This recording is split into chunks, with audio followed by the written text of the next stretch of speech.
Hi viewers, welcome to our channel. இன்றைக்கி நம்ம சேனலில் ஈவினிங் ஸ்நாக்ஸ் ரெசிபி தான் பார்க்க போகிறோம். பச்சை பயிறு வச்சு பணியாரம், அதுக்கு தொட்டுக்க ஒரு கார சட்னி. வாங்க எப்படி பண்ணுறதுன்னு பார்க்கலாம்.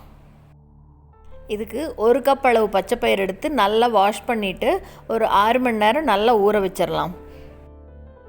இப்போ இன்னொரு பவுலில் 1/2 கப் அளவு இட்லி அரிசி சேர்த்துக்கலாம். இது கூட 1/4 கப் அளவு உளுத்தம்பருப்பு ரெண்டையும் சேர்த்துட்டு நல்லா 2-3 தடவை வாஷ் பண்ணிவிட்டு இதை ஒரு 3 மணி நேரம் ஊற வச்சா போதும். இருக்கட்டும், நல்லா ஊறினதுக்கப்புறம் பார்க்கலாம். பாருங்கள், பச்சை பயிறு 6 மணி நேரம் கழித்து நல்லா ஊறி இருக்குது. கையில் எடுத்து இப்படி நசுக்கி பார்த்தா அப்படி பாருங்கள், நல்லா ஊறி இருக்குது, தெரியுறதா? கூடவே அரிசியும் உளுந்தும் ஊற வச்சோம் இல்லையா, அதுவும் நல்லா ஊறிடுச்சு பாருங்கள். இப்போ இதிலிருந்து தண்ணியை நல்லா வடிச்சிட்டு ரெண்டையும் ஒன்றா சேர்த்து கிரைண்டரில் போட்டு நல்லா அரைச்சிக்கிறேன். கிரைண்டரில் அரைக்கிறதுனாலும் அரைக்கலாம், இல்லை மிக்சியில் அரைக்கிறதுனாலும் அரைச்சிக்கலாம். ரொம்ப தண்ணியெல்லாம் விட வேண்டாம். பாருங்கள், இந்த அளவுக்கு அரைச்சிக்கிட்டால் போதும். கொஞ்சம் கெட்டியாகவே இருக்கட்டும், அப்புறம் வேணும்னா சேர்த்துக்கலாம். இது கூட இப்போ தேவையான அளவு உப்பு சேர்த்து நல்லா கலந்து வச்சிடலாம். நான் இன்றைக்கி இந்த மாவை 2 எடுத்து வச்சுக்க போகிறேன். பாதியில் பணியாரம் ஊற்றிட்டு மிச்சம் இருக்கிற பாதியில் நைட்டுக்கு தோசை வறுத்துக்க போகிறேன். மாவை ஒரு 1 மணி நேரத்துக்கு மூடி வச்சிடலாம், கொஞ்சம் புளிக்கட்டும். தோசைக்கு எடுத்து வச்சுருக்கிற மாவு நல்லாவே புளிக்கட்டும், அப்புறமா அதில் தோசை பார்த்துக்கலாம். இப்போ இந்த பணியாரத்துக்கு ஒரு தாளிப்பு ரெடி பண்ணிடலாம். ஒரு கடாயில் 2 டேபிள் ஸ்பூன் அளவுக்கு எண்ணெய் விட்டுட்டு, எண்ணெய் நல்லா காஞ்ச உடனே கடுகு, கடலைப்பருப்பு, உளுத்தம்பருப்பு எல்லாத்தையும் சேர்த்துட்டு 2 பச்சை மிளகாய் பொடியாக கட் பண்ணியிருக்கேன். கூடவே ஒரு கொத்து கருவேப்பிலை எல்லாத்தையும் அப்படியே லேசாக வறுத்து விட்டுடலாம். பருப்பு பொன்னிறமாகட்டும். பருப்பு நல்ல பொன்னிறமாக வந்துருச்சு பாருங்கள். இப்போ இது கூட 2 பெரிய வெங்காயம் பொடியாக கட் பண்ணதை சேர்த்துக்கலாம். வெங்காயம் நல்லா வதங்கட்டும், நல்லா கண்ணாடி பதத்துக்கு வரணும். வெங்காயம் நல்லா வதங்கி வந்த உடனே இப்போ இதுக்கு கொஞ்சமாக உப்பு சேர்த்துக்கலாம். மாவில் முதல்ல உப்பு சேர்த்துருக்கோம், இந்த தாளிப்புக்கு தேவையான அளவு கொஞ்சமாக சேர்த்துக்கலாம். எல்லாத்தையும் நல்லா கலந்து விட்டதுக்கப்புறமா அடுப்பை ஆஃப் பண்ணிவிட்டு கம்ப்ளீட்டாக ஆற விட்டுடலாம். இது நல்லா ஆறினதுக்கப்புறமா தான் மாவில் கலக்கணும். இப்போ 1 மணி நேரம் கழித்து இந்த மாவை திறந்து பார்க்கலாம். இந்த 1 மணி நேரம் மாவு நல்லா புளிக்கிற டைமில் இந்த வதக்கி வச்ச தாளிப்பும் நல்லா ஆறிடுச்சு. இப்போ இந்த தாளிப்பை இது கூட சேர்த்துக்கலாம்.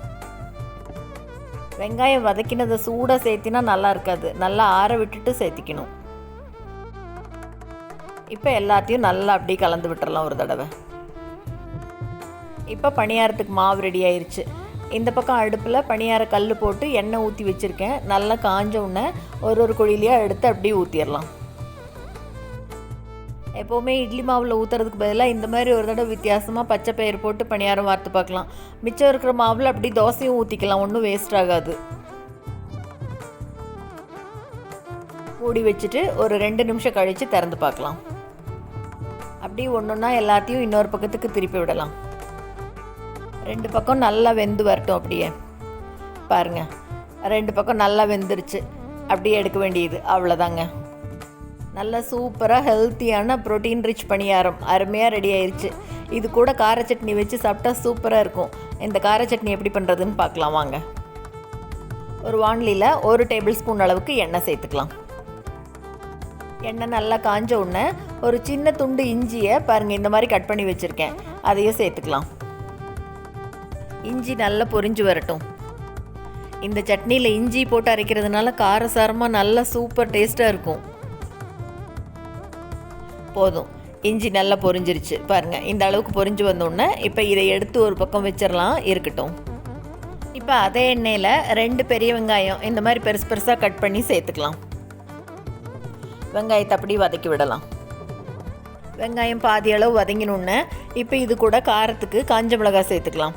நான் 3 காஞ்ச மிளகாய் சேர்த்திருக்கேன், நீங்கள் உங்கள் காரத்துக்கு தகுந்த மாதிரி பார்த்து சேர்த்துக்கோங்க. இப்போ வெங்காயம் நல்லா வதங்கினோடனே இது கூட தக்காளி சேர்த்துக்கலாம். 2 பெரிய வெங்காயத்துக்கு நான் 4 தக்காளி சேர்த்துக்கிறேன். பெருசாக இந்த மாதிரி கட் பண்ணி அதையும் சேர்த்து நல்லா வதக்கி விட்டுக்கலாம். வெங்காயம் தக்காளி 2ம் நல்லா சாஃப்டாக வர்ற அளவுக்கு வதக்கிக்கணும். பாருங்கள், இந்த அளவுக்கு வரணும். தக்காளி நல்லா வதங்கினதுக்கப்புறமா இப்போ அடுப்பை ஆஃப் பண்ணி இதை நல்லா கம்ப்ளீட்டாக ஆற விட்டுடலாம். நல்லா ஆறுனதுக்கப்புறமா இதை ஒரு மிக்ஸி ஜாருக்கு மாற்றிட்டு இதுக்கு தேவையான அளவு கொஞ்சமாக உப்பு சேர்த்துட்டு இப்போ முதலே வறுத்து வச்சுருக்கோம் இல்லையா இஞ்சி துண்டு, அதையும் இது கூட சேர்த்துக்கலாம். எல்லாத்தையும் சேர்த்து தண்ணி எதுவும் சேர்த்தாமல் நல்லா நைஸாக சட்னி மாதிரி அரைச்சிக்கலாம். அவ்வளோதாங்க, அருமையான கார சட்னி ரெடி ஆயிடுச்சு. இப்போ இதுக்கு தாளித்து கொட்டிடலாம்.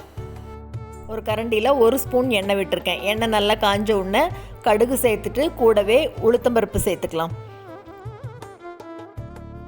இது கூட ஒரு கொத்து கருவேப்பிலை எல்லாத்தையும் சேர்த்து நல்லா பொரிஞ்ச உடனே எடுத்து இந்த சட்னி மேலே கொட்டிடலாம். அவ்வளோதாங்க, பணியாரத்துக்கு தொட்டுக்க அருமையான கார சட்னியும் ரெடி ஆயிடுச்சு. ஈவினிங் டைம் நல்ல ஹெல்த்தியான ஒரு ஸ்நாக்ஸ் ரெசிபி ரெடி பண்ணியாச்சு. மாவு மிச்சம் எடுத்து வச்சுருக்கோம் இல்லையா, அதில் தோசை வறுக்கும்போது இந்த சட்னி அதுக்கு தொட்டும் சாப்பிட்லாம். அதுக்கும் ரொம்ப நல்லா இருக்கும். இந்த ரெசிபியை நீங்களும் செஞ்சு பார்த்துட்டு மறக்காமல் கமெண்ட் பண்ணுங்கள். இந்த வீடியோ உங்களுக்கு பிடிச்சிருந்ததுன்னா லைக் பண்ணுங்கள், ஷேர் பண்ணுங்கள், கமெண்ட் பண்ணுங்கள். மறக்காமல் நம்ம சேனலை சப்ஸ்கிரைப் பண்ணுங்கள். கூடவே பக்கத்தில் இருக்கிற பெல் பட்டனையும் தட்டி விட்டுருங்க. ஸோ நான் போடுற வீடியோலாம் மிஸ் பண்ணாமல் பார்க்கலாம். தேங்க்ஸ் ஃபார் வாட்சிங்.